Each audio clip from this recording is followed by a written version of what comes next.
બપોરે ચા પીતો હતો અને અચાનક મારા એક કાઠી દરબાર ખુમાણ છે, સાવરકુંડલાની બાજુમાં સેંજલ કરીને ગામ છે, જે લોકો કાઠી દરબાર છે અને સાવરકુંડલા વિસ્તારના હજુ તો 6% લોકો પાસે 4 વ્હીલ છે. આ દેશમાં આ સ્થિતિ છે. 16% લોકો જોડે આગામી દિવસોમાં 4 વ્હીલ આવવાની છે. મને લાગે છે મારા જંગલમાં જઈને જ વિડીયો બનાવવા પડશે. એટલે મારા કાઠી દરબાર મિત્ર સેંજલના ખુમાણ, પ્રાતસ્મરણીય વીર જવા મર્દ મહાપુરુષ બાહોશ જોગીદાસ બાપુ ખુમાણના જ વંશજ, કારણ કે એ ગામના જે ખુમાણ દરબારો છે, કાઠી દરબારો, એ જોગીદાસ બાપુના વંશજો છે, જોગીદાસ બાપુનું જ લોહી છે. એટલે ત્યાંથી એક રીલ મને આવી કે કાઠી ક્યુટ ન હોય. મેં કીધું હા ભાઈ, કાઠી ક્યુટ ન હોય, કાઠી તો ઊંચી કદ કાઠી, કરડાકી આંખોવાળા જવા મર્દ ક્ષત્રિયો હોય, જેમના પૂર્વજોએ વર્ષો સુધી ધીંગાણા કર્યા અને પોતાના કાંડાના બળે, તલવારના દમ ઉપર, પોતાના શૌર્ય અને સાહસના બળ ઉપર કાઠિયાવાડ જેવું મોટો આખો પ્રદેશ છે એ પોતાના તાબે કર્યો. એટલે જ સૌરાષ્ટ્રને કાઠિયાવાડ કહેવામાં આવે છે, કેમ કે કાઠી દરબારોના નાના નાના રજવાડાઓવાળો પ્રદેશ હતો. તો આ રીલ જોતો હતો, કાઠી ક્યુટ ના હોય, અને એ જ વખતે જોગાનું જોગ તમે જુઓ કે આ સંસારમાં, બ્રહ્માંડમાં ઘણી બધી વસ્તુઓ એક સાથે થાય.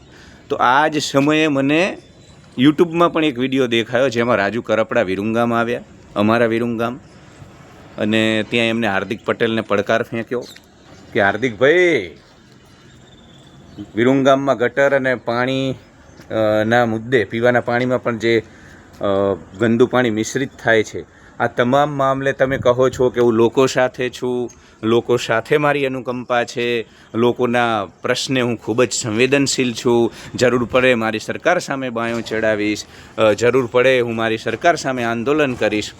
તો રાજુ કરપડા કહે છે કે લોકોમાં જે જનાક્રોશ છે ને તમારા પ્રત્યે અને ભાજપની સરકાર પ્રત્યે, એને ખાળવા માટે થઈ અને મિથ્યા પ્રયાસ ન કરશો, ભીનું સંકેલવાના પ્રયાસ ન કરશો, દંભ અને આડંબર ન કરશો. તમારે આંદોલન જ કરવું હોય ને તો હું કાઠીનો દીકરો, હું રાજુ કરપડા, મારો આમ આદમીનો ખેસ ખીંતીએ ટીંગાણી દઈશ અને હું તમારી સાથે આંદોલનમાં બેસીશ સરકારની સામે. વિરુંગામની જનતાના પ્રશ્ન માટે હું મારી આમ આદમી પાર્ટીનો ખેસ પણ છોડી અને તમારી સાથે આ વિરુંગામની જનતાના પ્રશ્નોના સમાધાન માટે લડવા તૈયાર છું. પણ તમે માત્ર લોકોમાં જે એક રોષ વ્યાપી રહ્યો છે અને લોકોમાં જે એક ગુસ્સો છે ગંદકીના ઢગલાઓને લઈ વિરુંગામમાં, એ મુદ્દાને હળવો કરવા માટે થઈને આ પ્રકારનું એક રાજનીતિ કરી રહ્યા છો. એક આડંબર છે, આડંબર અને દંભથી વિશેષ કશું જ નથી. તમારો મુખ્યમંત્રીને જે પત્ર છે એ કભી જરૂર પડે હું મારી પ્રજા સાથે રહીશ, આંદોલન કરીશ, વગેરે વગેરે વગેરે. અને રાજુભાઈએ ખૂબ સરસ કીધું કે ભાઈ, તમે એમ કહો છો કે અધિકારીઓ માનતા નથી. અરે ભાઈ, તમે 182માં એક ધારાસભ્ય છો, વિધાનસભા ક્ષેત્રના ચૂંટાયેલા પ્રતિનિધિ છો, અને તમારું અધિકારીઓ ન માને? અમે તો સત્તામાં નથી, હું તો બિલકુલ ક્યાંય સત્તામાં નથી, ધારાસભ્ય પણ નથી, છતાંય પણ હું કોઈ પણ કચેરીમાં જાઉં તો અધિકારીઓ શાનમાં સમજી જાય છે. એટલે પોતાનામાં દમ હોય, પોતાની અંદર પ્રજાના પ્રશ્નો માટે જીવવા મરવાની તૈયારી હોય, ભીતર બિલકુલ કોઈ પણ પ્રકારનો ભય ન હોય, ફના થઈ જવાની તૈયારી હોય, અને લોકો માટે ખરા અર્થમાં રાત દિવસ દોડવાની તીવ્રતા હોય, તો અધિકારીઓને તમારું માનવું પડે. જ્યારે તમે સાચમાં હોય, તમે સાચા હોય, ત્યારબાદ એમને સાણંદ આસપાસની ફેક્ટરીઓને ત્યાંથી ખૂબ પૈસા ધારાસભ્યને આપવામાં આવે છે ને વગેરે વગેરે પ્રકારના આક્ષેપ પણ કર્યા, અને એ રાજનીતિમાં હોય, આક્ષેપ પ્રતિ આક્ષેપ ચાલતા રહે. પણ રાજુ કરપડાએ વિરુંગામ ગઢમાં આવી, હાર્દિક પટેલનો ગઢ, ત્યાં આવી અને હાર્દિક પટેલને પડકાર્યા. તો ગુજરાતની અત્યારની જે કુરકુરે જનરેશન છે આપણી, આ નવી જેન્જર પેઢી, એને કાઠી દરબારો વિશે પણ માહિતી નહીં હોય, અને કરપડા દરબારો, કાઠીમાં પણ કરપડા દરબારો આવે છે, એના વિશે પણ માહિતી નહીં હોય. તો એમને કહી દઉં કે રાજુ કરપડા પોતે કાઠી દરબાર છે, દેવાયત ખુમાણના મામાના, દેવાયત ખવડના મામાના દીકરા છે. અને કાઠીઓમાં પણ જે રીતે જોગીદાસ બાપુ અને બીજા અનેક કાઠી દરબારો, ચાંપરાજવાડા અને રામવાડાના અનેક કાઠી દરબારો આપણે જોઈએ તો ખૂબ પ્રસિદ્ધ છે.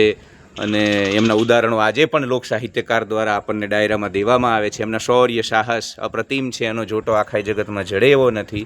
તો એવા જે કાઠી દરબારોની એક યાદી છે, વીર જવા મર્દ યોદ્ધાઓની યાદી, એમાં આલેખ અથવા તો આલેખ કરપડા બે પ્રકારે સાહિત્યકારો, કોઈ આલેખ કહે છે, કોઈ આલેખ કહે છે.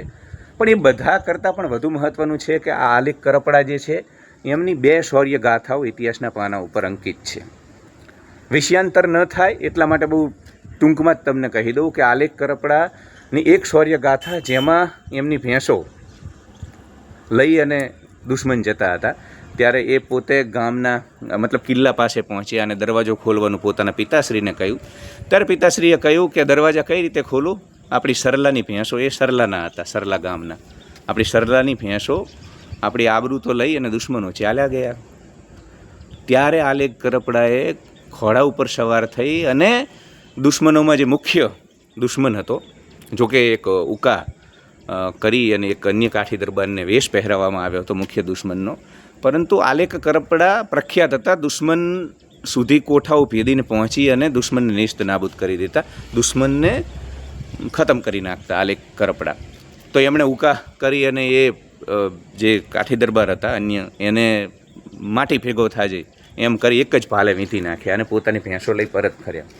બીજી એક જે વાત છે એમની શૌર્ય ગાથા, એમાં એવું છે કે મોરબીના ઠાકોર સાહેબ કે જે એક એમના સેવકના કહેવાથી આલેખ કરપડાની વીરતાની વાતો કરતા, એમના સેવક ચોપાટ રમતા રમતા, તો એ પોતે ટેસ્ટ કરવા માગતા હતા, તપાસવા માગતા હતા કે આ વાતો કરે છે એવો જ આલેખ કરપડા શૌર્યવાન છે, નીડર નિર્ભીક છે, કુશળ યોદ્ધા છે.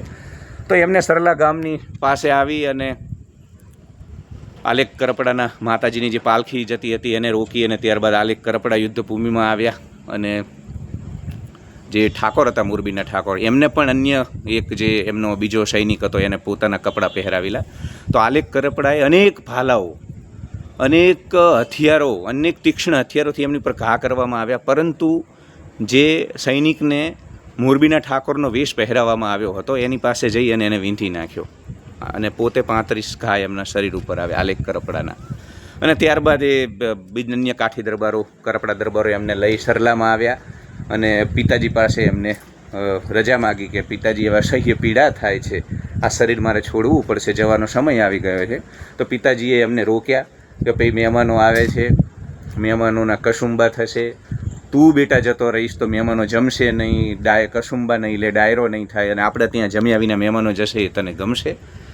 તો આલેખ કરપડા 35 ઘા તીક્ષ્ણ હથિયારને એટલે અસહ્ય પીડા હતી, છતાં પણ એ કાઠી દરબાર એટલે કાઠી ક્યુટ ના હોય, કાઠી કરડાકીવાળા વીર યોદ્ધાઓ હોય, એટલે એ અસહ્ય ઘા, અસહ્ય પીડા સાથે પણ આલેખ કરપડા શરીરમાં રહે છે અને જમવાનું કસુંબો બધું પત્યા બાદ પોતે ચિતા ઉપર જઈ અને સ્મશાનમાં બેસી જાય છે, કારણ કે એમને શરીર છોડવું તો અસહ્ય પીડા હતી. એટલે હવે પિતાજી પાસેથી રજા માગે છે અને પોતે જ જાતે ચિતા ઉપર બેસી અને આ નાશવંત ક્ષણભંગુર શરીરને છોડી દે છે. એટલે આ આલેખ કરપડા બાદ વર્ષો બાદ કોઈ કરપડા અત્યારે સમાચારોની હેડલાઇન્સ બન્યા છે, મુખ્ય પ્રવાહમાં એમની ચર્ચા થાય છે. તો એ રાજુભાઈ કરપડા કાઠી દરબાર છે અને ખૂબ સારું કાર્ય કરી રહ્યા છે. અમલદારશાહી સામે, સામાન્ય માણસોના પ્રશ્ને, ખેડૂતોના પ્રશ્ને જે રીતે એ પ્રજા સાથે ઊભા રહે છે એમાં એમનું કાઠીપણું દેખાય છે, એમની કરડાકી દેખાય છે. તો એમને વિરુંગામમાં આવી અને હાર્દિક પટેલને પડકાર્યા છે. જોઈએ આગામી દિવસોમાં શું થાય છે. હાર્દિકભાઈ પણ પત્ર તો સીએમને લખ્યો છે, ઘણું બધું દબાણ હશે, પક્ષમાંથી દબાણ હશે કે ભાઈ આ પ્રકારે તમે શા માટે પક્ષ વિરોધી પ્રવૃત્તિઓ કરો છો, અને આગામી દિવસોમાં શું કરે છે હાર્દિકભાઈએ તો જોવું રહ્યું. ખરેખર એ પોતાની સરકાર સામે આંદોલન લડે છે કે એમની સરકાર એમના પ્રશ્નોનું નિરાકરણ લાવે છે અને વિરુંગામ સ્વચ્છતાને પામે છે. વિરુંગામ આમ પણ મિત્રો ખૂબ જ મહત્ત્વની જગ્યા, વાયા વિરુંગામ, એની એક તરફ કચ્છ, એક તરફ સૌરાષ્ટ્ર, એક તરફ ઉત્તર ગુજરાત, એક તરફ મધ્ય ગુજરાત, અને બધાની વચ્ચે વિરુંગામ ખૂબ જ મહત્ત્વનું નગર છે. અને મેં કાઠી દરબારોની વાત કરીને તો છેલ્લે એક વાત કહી અને મારો આ વિડીયો પૂરો કરું છું. વિરુંગામમાં પણ એક કાઠી પરિવાર છે. મારા મતે જો હું ખોટો ન હોય તો એ તાંધલ પરિવાર છે. તાંધલ એટલે મૂળ રાઠોડ, જ્યાં સુધી હું જાણું છું ત્યાં સુધી, પણ તાંધલ ધમાલ કરતા એટલે એ તાંધલ એક શાખ બની. તો એ તાંધલ શાખના કાઠીના પણ 1-2 ખોરડા વિરમગામમાં છે. સામાન્ય પ્રજાને તો ખબર ના હોય. મારે તો કાઠી સાથે ઉઠવા બેસવાની, એટલે આપણને ખબર હોય ખાચર ખુમણવાળા, કરપડા, ખવડ, બોરીચા ને જડું ને વરુ ને જેબલિયા ને બશિયા ને, એટલે આપણે સામાજિક આદાન પ્રદાન હોય એટલે બધું ખબર હોય. પણ સામાન્ય લોકો માટે કાઠી તો ત્યાં ભરત કાઠી એ રીતે એક તાંધલ કાઠી દરબારને લોકો ઓળખતા હોય છે.